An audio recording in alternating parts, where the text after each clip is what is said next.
Hey, I'm Tatiana Graham, physiotherapist, yoga teacher, runner, mom of 3, and your host for the Move with Ease podcast. This podcast is an extension of everything I'm passionate about: preventative health, unlocking your potential, and really getting to know yourself on such a deep level that it ripples out into every aspect of your life. Because here's what I believe. When you truly understand your inner world, your body, your mind, your patterns, your truth, everything in your outer world shifts. You move differently, you show up differently, you thrive differently, and that's what we're going to explore together on this podcast. Let's dive in. Welcome back to the Move with Ease podcast. Today's episode is one I've been really looking forward to sharing with you because I think so many of us have experienced this at some point. We know what to do to get healthier. We've tried to change our habits. We've started something, then found ourselves right back where we began, and it can feel confusing, frustrating, even discouraging at times. So what if the issue isn't our discipline? What if it's not our motivation, but something deeper? Today, I'm joined by Marsha Vanwynsberghe, podcast host, author, speaker, leader, and my book mentor who specializes in subconscious reprogramming and helping people break through the patterns that keep us stuck. I recently had the opportunity to be in the room with her for her 1,000th podcast episode celebration. And what stood out to me wasn't just her success, it was the depth of her work. Because this really is the missing piece for so many of us. We can have the best workout plan, the perfect nutrition strategy, the right routine, but if our subconscious beliefs don't support it, we often find ourselves looping back to the same place. So today we're diving into what subconscious reprogramming actually is, why we repeat patterns, and how we can start shifting those patterns starting today. Marsha, I'm so excited to have you here. Thank you so much for having me, Tatiana. You know I love this kind of work and I love what you're doing, so I'm grateful to be here. Thank you. Let's start with your story. How did you come into this work? I came into this work, it actually entered my world probably about 12, 13 years ago, even though I didn't know it was NLP. I was in a space where our story started. We were parents dealing with teen substance abuse at the time. And I found myself really getting small, trying to figure out like how to fix everything, but also juggling, the judgment and criticism and everything. And I didn't know where to go for support and what to do. And maybe about 2 years in, I started listening to Tony Robbins on YouTube. And in a very simple way, I started to question the words and the thoughts that I was using. And I would catch myself, back then I would say the word stuck. And when I actually tracked it at one point, just for my own curiosity, it's like, no wonder I felt stuck. I said it like 57 times in 10 minutes. I was starting to see the power of what I was saying. Okay. But I also didn't connect with the whole affirmations only, because if you don't believe it's possible, then it doesn't work. And so that kind of is where NLP started, but I didn't know that was NLP. For people who don't know what NLP is, what is that acronym for? It is Neuro-Linguistic Programming. And so it is really, in a very, very simple way, is how the thoughts we think, the words we speak, the programs that we run on create the world around us. And we see what we are creating. We're teaching, our mind is responding to us. We actually think it's leading the way. It's not. It's responding to us. And so it's the power of understanding, not just like what a negative thought is, but how to change it and how to actually create change with it. So was there a moment, or maybe many moments, that helped you kind of shift and you realize it's not just strategy or willpower, or how did you, and maybe it's hard to even. There's so many. Yeah. But the piece that you just said, I was the workhorse who thought everything was strategy, right? Like, I mean, even from a fitness lens, my workouts were like, these were the days I did this, and I would never think to shift from that because that was strategy focused. It's taken me years to learn how to listen to what do I need and how can I honor myself and not punish for rigidity, but listen. And so I feel like that's part of what the work has been in those earlier years. Even just changing some words started to change my thinking, and it continued. Like that's where my book, everything that I do, my podcast, Own Your Choices, Own Your Life, because choice became such an anchor word for me that if you really embody the word choice, for me, it felt like I had some control of how I responded. I could respond differently. So I think NLP actually sprinkled in my life for a number of years until 2020 when I had turned 50, lost my job overnight. I was 27 years as a registered kinesiologist and it was gone and it didn't come back. But during that process and that time, I was prepping for an emergency back surgery. And Right. so it was a very confusing time and it was a Mm. lot happening. But I actually signed up for my NLP training while I was in the hospital bed learning how to walk. And the reason was that how it spoke to me is that our subconscious mind is running patterns. 95% of who we are is patterns. And I could look at it and say, I went from my years as a kinesiologist, which I loved my job at that time. But I mean, I served everyone. I served myself last. That was 100% what I did in that field. And all of a sudden, I took it into a new job where I'm creating a job in the online space and a coaching business, but I was still behaving the same way. I wasn't taking care of myself. I was like, everyone else came first because that's a pattern of beliefs that had to change. So that's really when I started to say, maybe I actually could benefit from learning this work. And I didn't take it for my business, I took it for me. Okay. And it really started to change. So I think it's sprinkled in throughout my last decade.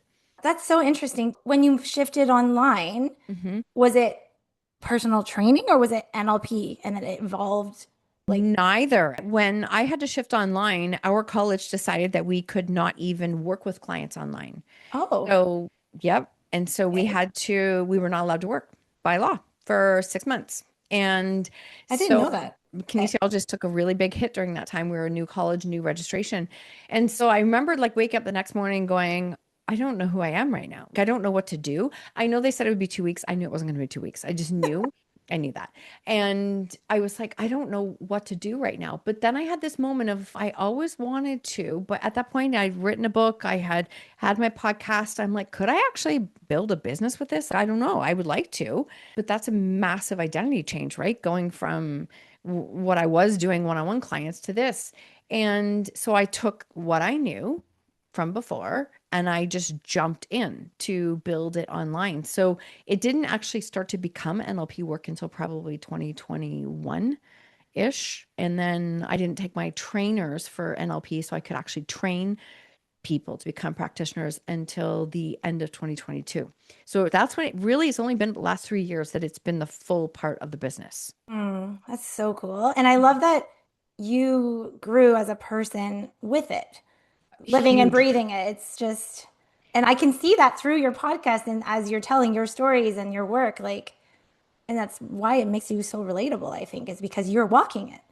Thank you for that. And I think I do believe it's a big blessing. I didn't take it to as a strategy for my business. I took it for Yeah. me. Yeah. And I think that's why it had the change that it did, is because I was like, this is for me. I could very well be one of the first things in my life where I went, this is for me, not a strategy for my business, nothing for. So it opened up a healing. See, when I first started sharing my story 12 plus years ago and then wrote my book, Mm. I honestly, I would love to say that I did a lot of healing during that time. I did heal, I did do some healing. Mm-hmm. But that time was still really anchored in just pure grit pushing. Okay. Whereas NLP has allowed me to kind of lean into seeing those old patterns and a little bit more compassion with myself, not a lot more compassion with myself, but Yeah. seeing that. And that's been the transformation. So I actually think it's sprinkled, go back to your original question. I Yeah. think it's sprinkled for a number of years. I think it has been the most transformative in my life in the last 3 years. Wow. So you mentioned you kept hearing that word stuck. Hmm. Why do so many of us feel stuck in those same patterns? Like, why is it that humans, we can know what to do, but it's so hard to be consistent to follow through? What do we tend to misunderstand about changing, actual change? I think that what we misunderstand, it's a great question. I think what we misunderstand is that we think we can just think it and it will happen. Mm, I set the goal. Why isn't it going to happen? And then human nature is we set the goal and it doesn't happen. And immediately we make it mean something about ourselves that obviously that's not meant for me. And in the meaning that we apply to it, we only remove ourselves further away from what we wanted to achieve. I think that we set the vision and the goal. I love setting goals. I do it all the time. But this is how I do it now. I set the goal. And then my next question is, do I believe that is possible for me? And if there's a like moment, I'm like, interesting, let's go there first. So Mm. most people are conditioned to make a better vision board, to set affirmations, to make the goal prettier when that's a conscious effort. So we have our conscious mind, which is responsible for 5% of who we are. That's our like goal setter. We're great at Okay. setting goals as humans. And so we do that, but the goal getter is the 95%. That's your subconscious mind. That's why one of the best things you can ever do is, okay, if this is what my goal is, do I believe it's possible? If not, then what's coming up for me? Because the more we address that, the honestly, we're going to be so much more equipped to reach our goals. I'm so curious that 5% and 95%, is that a science? How Mhm. do we know this? So it's in, and this is all done through thoughts testing. And I've been doing testing for years. It's a great question. Uh, Yes, according to science, that I know that so our conscious mind can only take in, well, no, we are bombarded with about 11 million bytes of information every second, which is crazy when you think about it. okay. That's from all sides. Like we today in 2026 take in more content in one day than people 100 years ago would have taken in their entire lifetime. Right. So you can see why our nervous systems would be like, oh my God, this is too much. It's a lot. And so we don't know how to shut it down. No. But our taken through our senses, 11 million bytes of information every second. But that's our conscious mind brings it in. And then it has to delete, distort, generalize it so that our subconscious mind takes in everything. It's like this massive hard drive that stores Wow. everything.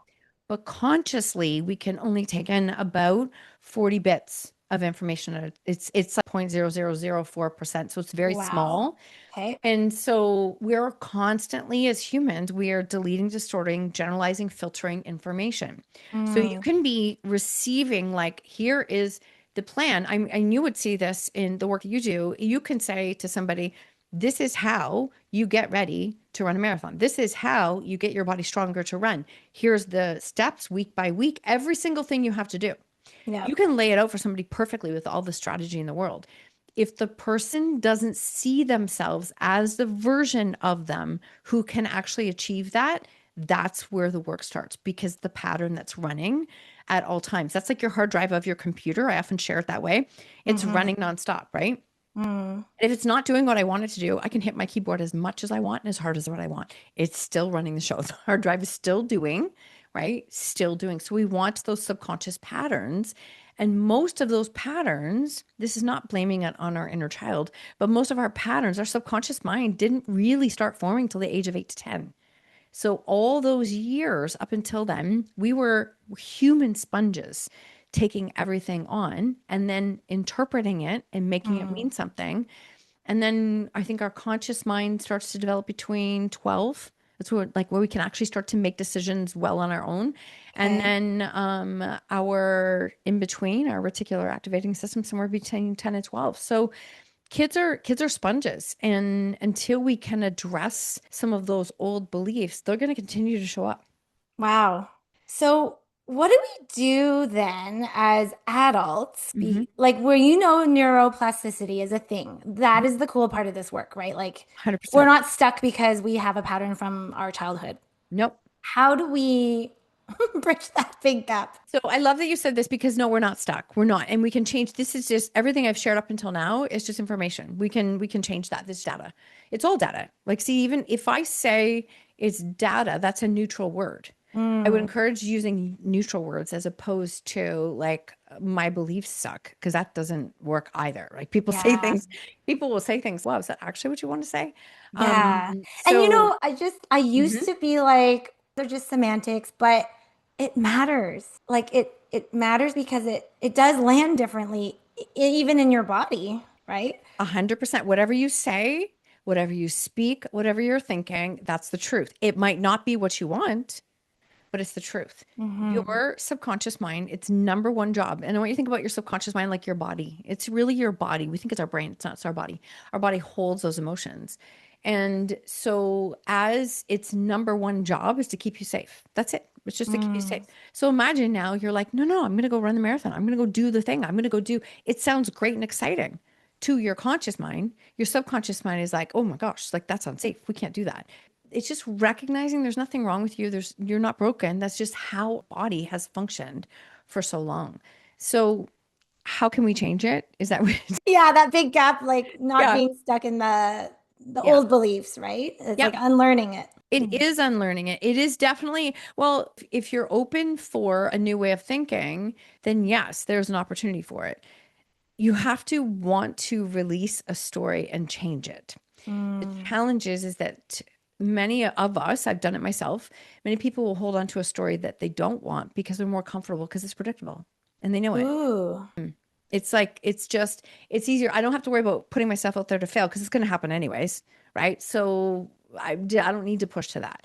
And when you start to see that and recognize, if you can learn, like I've got a couple of frameworks, but like the first thing is I always say awareness of your thoughts and what you're saying is where it starts. It always starts with awareness. The challenging thing with awareness is humans, we then apply shame or judgment or criticism to ourselves because of what the language and the message that we're saying. Like, I can't do that. Who am I to do that? See, like here's the evidence. And we feed it. So you want to Mm. be able to just almost with a neutral lens. I used Yeah. to I add the phrase, I still do it every day. It's like, that's interesting. Interesting. Yeah. Where'd that come from? That's interesting. And it's Yeah. neutral. And if you can Mm. interrupt it, then the next question to ask yourself is it true? Is it actually really true? And then I say to my subconscious mind, because I know it responds to me, is go show me evidence of the opposite of that. Go show me, find me the evidence where I know that that's not true. So, for example, I'm going to go do something. Yeah. It feels scary, right? Say, for example, even doing like the live podcast, for example. Okay. I was doing a live podcast. I've never done anything like that before. I've done lots of talks, but I've never done a live podcast before. And I had many moments of like, can I do this? I don't know if I can do this. Like, this feels very scary and expansive. Okay, well, I know that that's just a thought, right? It's not the truth. It's just a thought. And I'm allowed to have thoughts that have fear behind it. See, no meaning. There's no meaning in that. It's just awareness. Then my next question was, go show me a time when I did something like this that felt scary and I did it. And it's always Mm. easy for me. I go back to 10 years ago, a version of me got on stage and spoke and shared her story for the first time. And I pull her picture up and I look at it and I'm like that was scary. This isn't scary. I've done this. This is just new. Yeah. Scary. So go look for the evidence of where the opposite, like where you have the proof. And Yeah. then just when you're also doing that, how can you change your thoughts to speak about what you want versus what you don't want? Yeah, I've heard you talk about that too. It's like the subconscious mind can't differentiate between negative and No, positive. no. And so, right, if you don't think of a purple elephant, Right. what would you I think of see a it? purple You elephant. see a purple elephant. It's right here. Yeah. It can't process it. So why, That's so interesting. isn't it? Hmm. When you start to understand the language, it's Yeah. wild to listen to it. And so are you speaking about what you don't want or what you want? So in my world, Hmm. with a lot of my listeners, and I see this all the time, it's like women, trying to get healthier, trying to get into their fitness, or we stop, we question ourselves. And how does that, like, how would that show up in, like, for example, I'm thinking of this one client and she's come so far. She's really gotten into a really good, joyful routine of actually enjoying the gym. Hmm. And now she's like, my next block that I really feel stuck is this relationship with food. And I'm sure you've worked in your, kinesiology years Yep. with that. Like, how does the subconscious play with that kind of relationship? So that's a great example. What I would say is one of the best things you can start to do is ask more questions. So when we say statements, our subconscious mind shuts down. When we Mm. ask questions, it opens up. So if she said, for example, did you say, I don't want to paraphrase, that she's concerned about her relationship with, or She has the awareness that it's awareness? not a good one, Mhm. but she's trying, and she knows she can stick to a protocol or a regimen for 3 months, 6 months, but she always goes back. And so Mhm. she has to know how to break that cycle, break that Okay. pattern. Beautiful. So that's such great awareness that she has that. And then the next piece I would say is, what is the relationship with food like now? What does it serve? And what would you like to be a relationship with food? Like you can start to look at the identity of someone, and I'm not like it doesn't have to be somebody else, but you can look at the identity of like, what would it look like and feel like? What would you see, feel, and hear if you did have a healthy relationship with food? What would that look Mhm. like?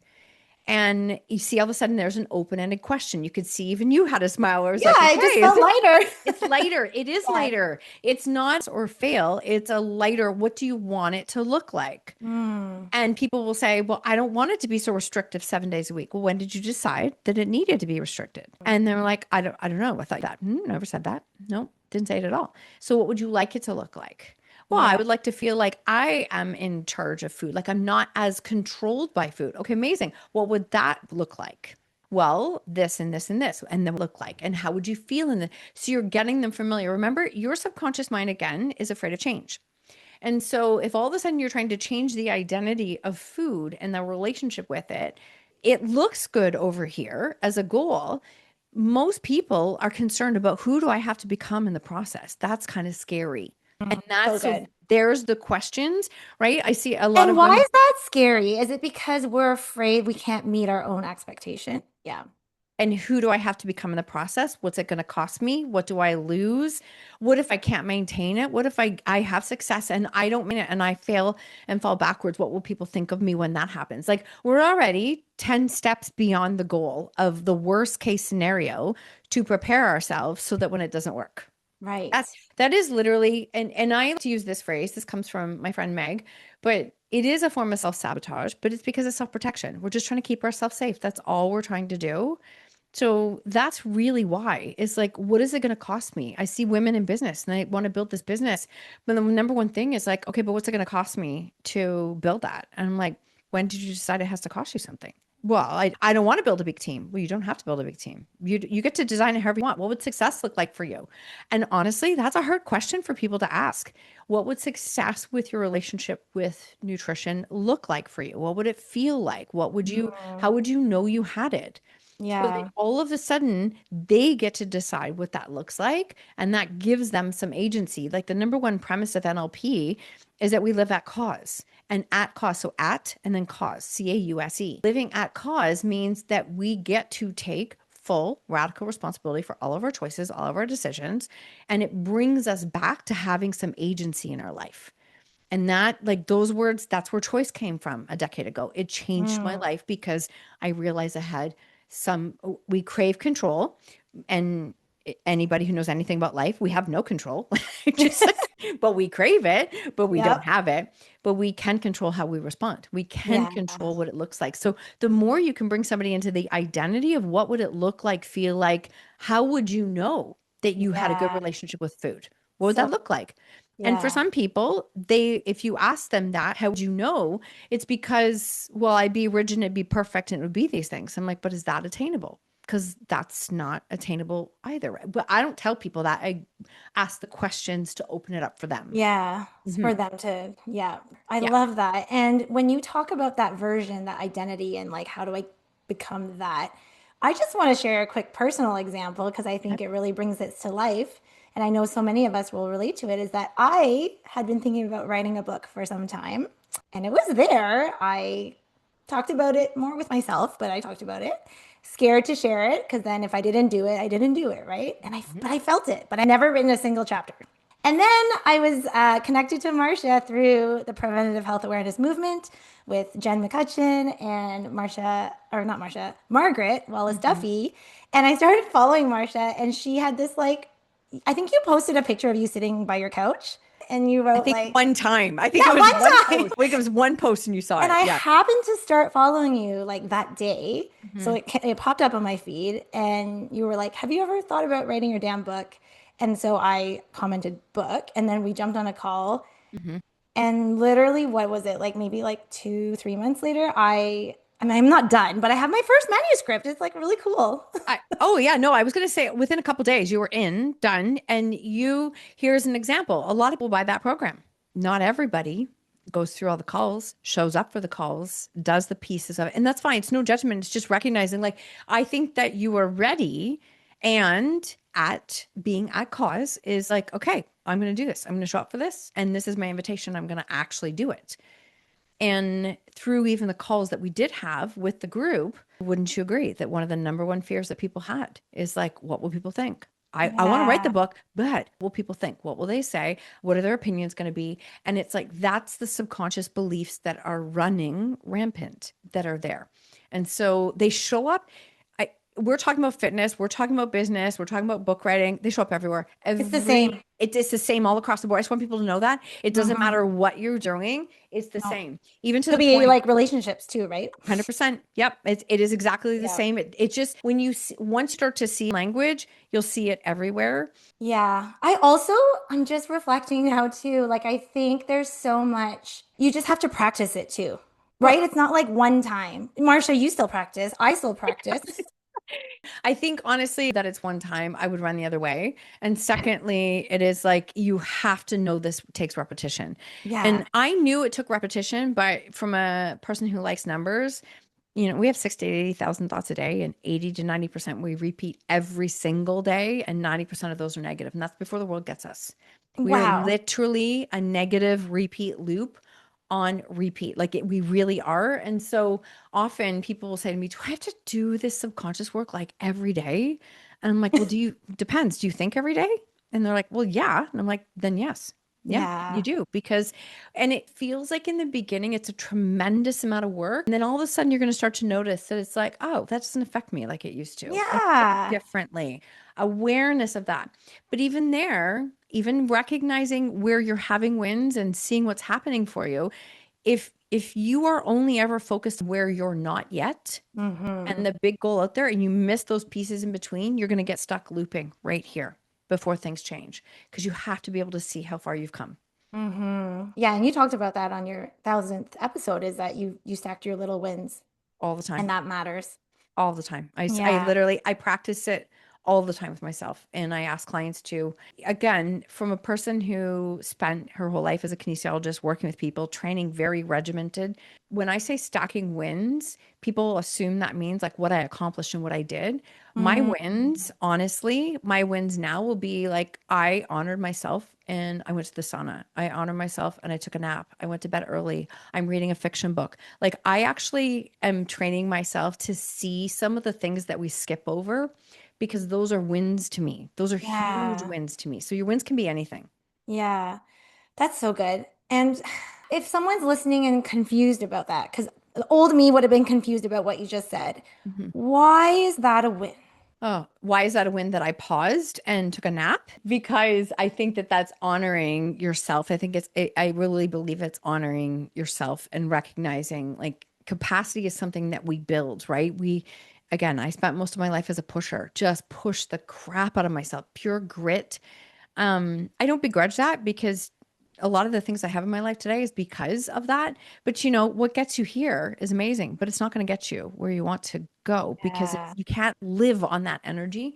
The other thing I think it's really important with is that for every single person listening, it is your responsibility to build an evidence box that you can come back to when you have doubt in yourself because it's going to happen every day. It's literally going to happen every day. So build your own evidence, your own toolbox of things that support you and your own evidence. Because when doubt comes to the surface, you can stop and go, oh, I see that. That's just doubt. That's because this is new and I don't know what I'm doing. When did I feel like this before? Oh yeah, over here, over here, over here. And I did it. So your evidence box supports you as you continue to grow. I think it's actually critical, to be honest. Yeah. Oh, so good. Like so many of us, whether maybe it's workouts or food, we kind of live in this I'm thinking about it phase. What needs to internally shift so that we can move into action? Ooh, that's a really good question. What has to internally shift to move into action? I think that if we're thinking about something, then what is that big thing we're thinking of? And then we almost want to chunk it back to the things in a day-to-day basis that we can do, right? It's like Yeah. what are all of those steps that get there? Because we tend to not, I mean, it's great to have the vision. I think a lot of us I'm a big vision thinker. I think we can get stuck in the big vision and not put the emphasis on the day-to-day things that we can do.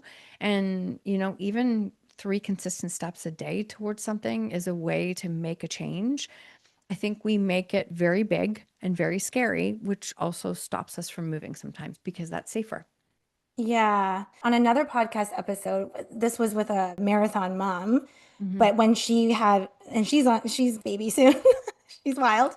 She's amazing, such an athlete, but postpartum was tough. She had like 6 kids under 6, very busy. And I was like, "How did you get back?" And she's like, "I just made myself do something so repeatable every day that it was laughable if I didn't do it." It's I like, that's actually so think good. that's like bringing, I've heard somebody say that before and I love it, where they made the goal so small that you couldn't help but every day, but it was a repetition of it, almost so simple and laughable. I also think that, what an incredible story. I think that what is commendable about that is, if you are a female who's going after something, your demands are really, really high, and you have something you want to do and Mhm. achieve, you have to be willing to ask for help and you have to be willing to receive it. And that might Yes. just mean that it's like, could you give me a hand with meal prep? Like, I have to go to the gym today. Could you Mm. give me, and it's okay. Like, I'm still practicing this one on a regular basis, but you have to be willing to ask for help and support and receive it. Yeah, I wasn't going to go there, but I like that you went there because a lot of my listeners are busy Mhm. working women, moms. And why is it so hard for us? Is it that subconscious patterning that we have to like shift into out of? Why is it so hard for us to ask for that help?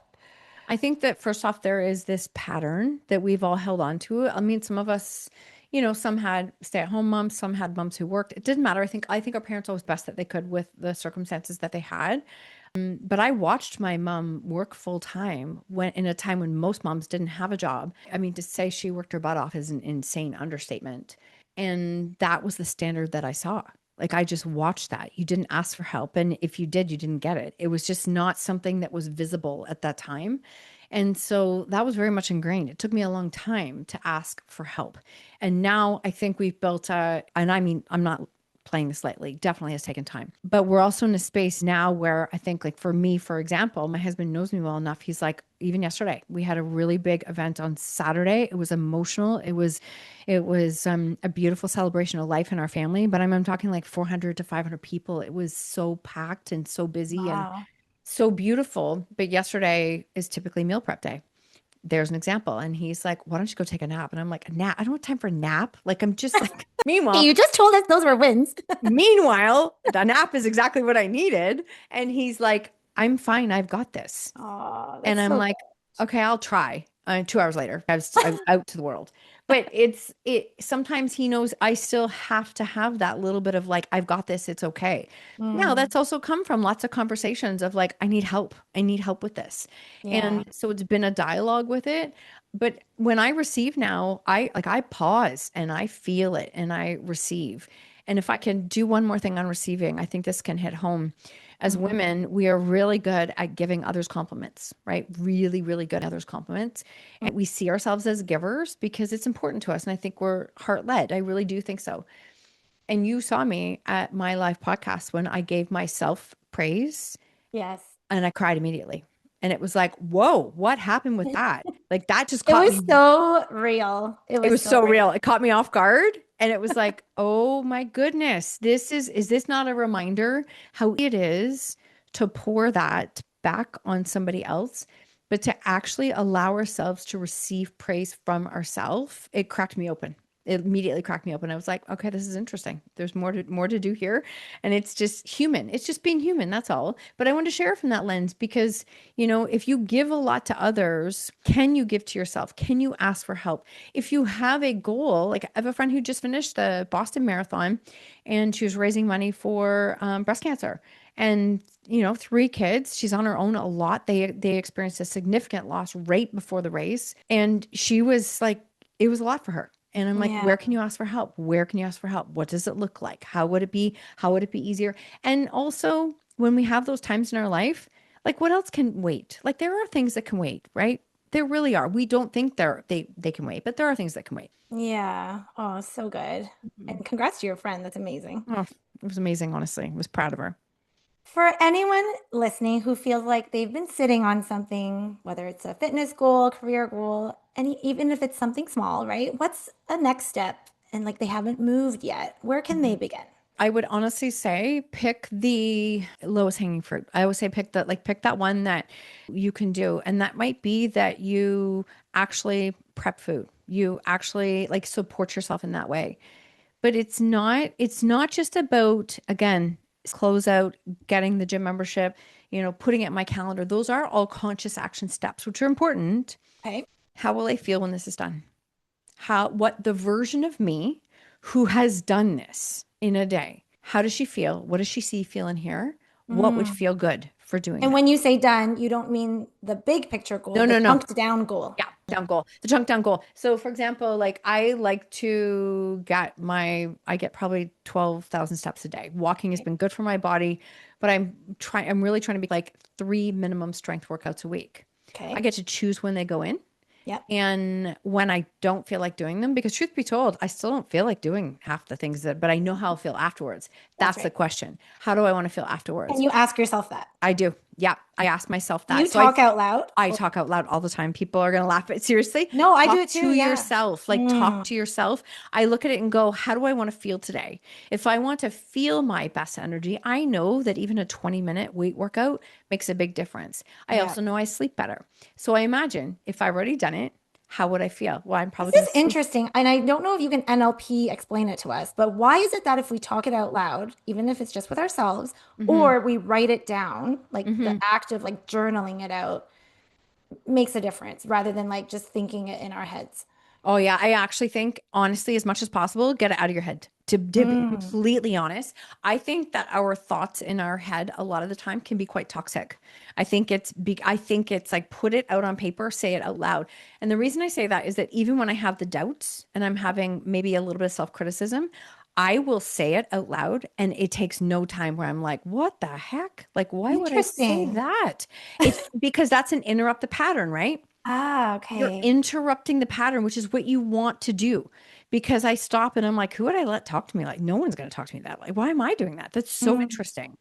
Again, neutral. Come back to neutral, not judgment or critical, just neutral. So I think there's a huge power of speaking your thoughts and your words out loud. yeah. And then, and there's been a lot of research of pen to paper Yes. for journaling that Yeah. that is important. And so even journaling, you can write about your affirmations or how you want to feel, but it's really important if you've got some really toxic thoughts and things that are happening that don't feel good, can you get them out of your system? Because if you're trying to positive yourself and you actually take this back to the beginning and you're not feeling like it's true and authentic, what happens is that subconsciously you're creating some shame and you don't even realize it. So say for example, if I said, you know what, Tatiana, I love what you're doing with your podcast and how you support so many people. It's amazing. It inspires me. If I pour belief on you and I say that to you, but you don't believe that to be true, that Hmm. almost makes it sound like why does she think that? I don't feel that way. Like I don't feel that way.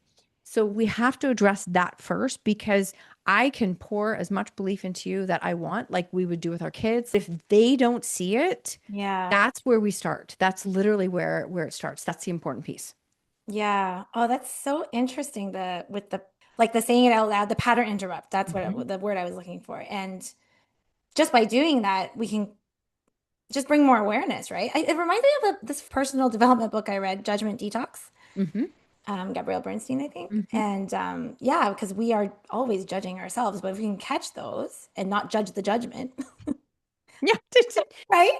Well, you know what, like that, and I love that. I love that book for that message as well. Is this piece that people will say, I'm so afraid of the judgment of others. I don't want to write my book because I'm so afraid of the judgment of others. So I'm like, what are people going to say? And they'll start saying the words, and I'm like, have you ever said those thoughts to yourself? And they're like, oh yes. Why? I'm like, so here's an interesting thing.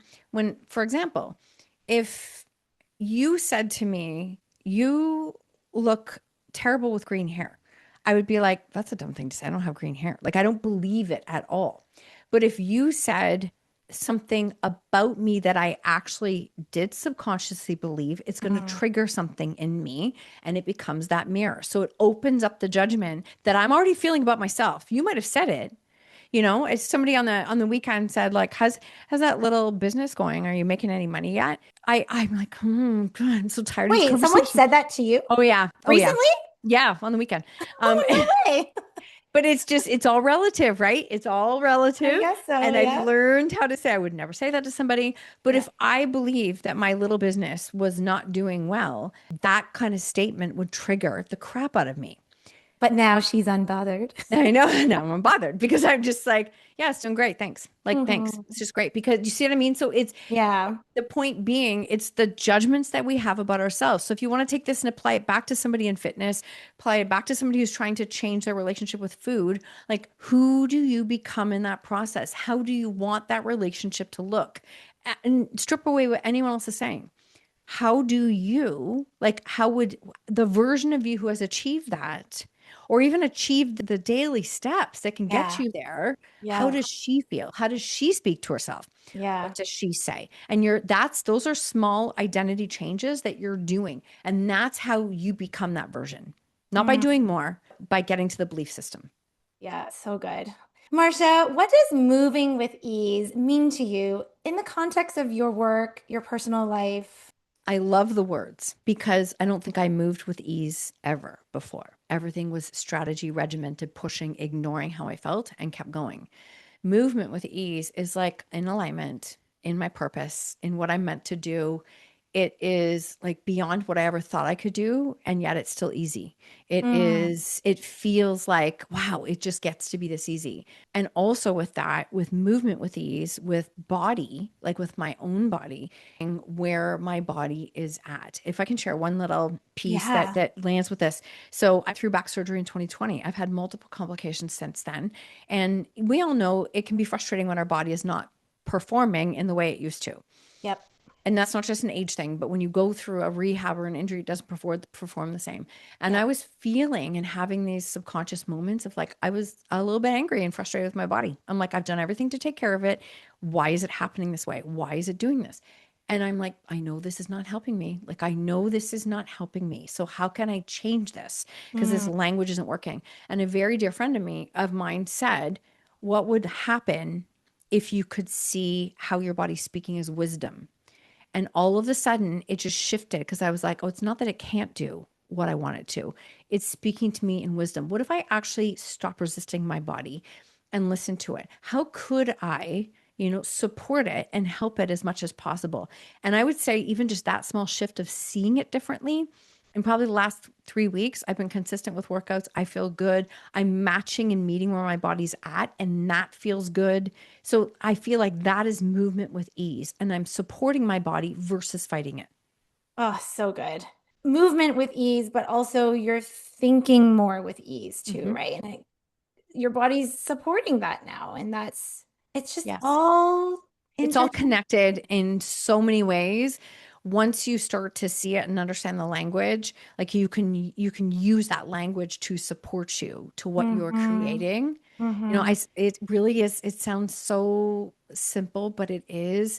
Whatever story you feed is the one that gets to live. Yeah. It's just that simple. So if you want to feed a story, if I want to Yeah. feed a story that I'm angry at my body, it's not doing what I want, I'm frustrated, well, that's the story that lives.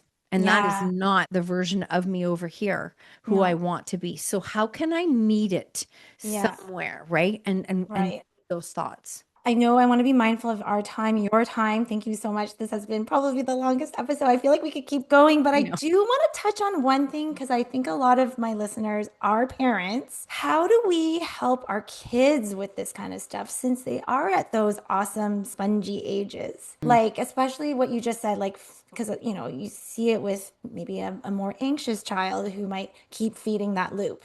Mm-hmm. And then that's what it attracts, right? Mm-hmm. What's a strategy that you would give? A really simple one. It's a great question. There's a lot of like nuances with it, but a really simple one Yeah. is like as I say, your words are only ever replaying the past or creating the future. You're speaking about what you don't want or speaking about what you want. So where can we practice speaking about what I want? Not perfection, right? Not perfection, but what you want to have happen instead. And even if, say, for example, you are going to put yourself out there and you're a kid, right? You're going to put yourself out there. You're going to do something at school. You're going to try out for a team. You're going to do, like, you can speak about what you want, and that's important. And if it doesn't go the way that you want, how do you see yourself responding? I think that I say this with so much love. As parents, sometimes we just want to bubble the kids and make life so easy for them because we don't want them to hurt. Yet, I mean, if we think about most of our lives growing up, we learned some of our biggest lessons in the things that didn't work. And so it's okay if they have those moments. I think it can to protect to an extent where they aren't building belief in their own resiliency. Like we want them to build belief in their own resiliency, because I always say, like, we don't get to keep our kids, right? They're ours to send out into the world. So we want them to be able to believe in themselves, to be resilient, even if it doesn't work out the way that they want, that they've got themselves no matter what. Yeah, absolutely. That's so important. And it's true. Thinking back, all of those moments of discomfort is what helped me get through, right? I know. So, something I love about this conversation is that it reminds us that we're not broken. We're simply operating from patterns that once maybe kept us safe, or maybe we thought it kept us safe but doesn't serve us anymore. Whether it's writing a book, getting back into movement, or taking care of our health, it's not what we don't know. It's not that we don't know what to do. It's that something underneath is keeping us where we are. And when we bring awareness to that, it starts to shift. And then it's how we step into the work if we're willing to be a little bit more ease. So, Marsha, how can someone find you and work with you? I've made it very easy for people to find me because I have a very long last name. So everything on social media and my website is all under marshavanw.com. That's my website. That's any social media. That's typically where I am. My podcast is called Own Your Choices, Own Your Life. And we do 3 episodes a week. So 2 solos and 1 guest interview. And yeah, then you can pretty much find me anywhere through any of those. Amazing. I'll make sure those are in the show notes. Again, thank you so much for taking the time today. I loved this conversation. Me too. Thank you so much for having me. Bye. Thanks for tuning in to the Move with Ease podcast. If today's episode resonated, share it with a friend who could use this message, or take a minute to rate and review the show. It really helps other moms find it too.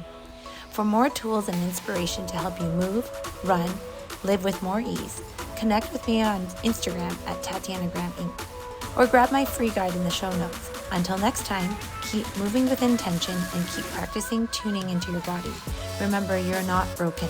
Every step, no matter how small, means you're banking your health to become stronger in your future. See you next time.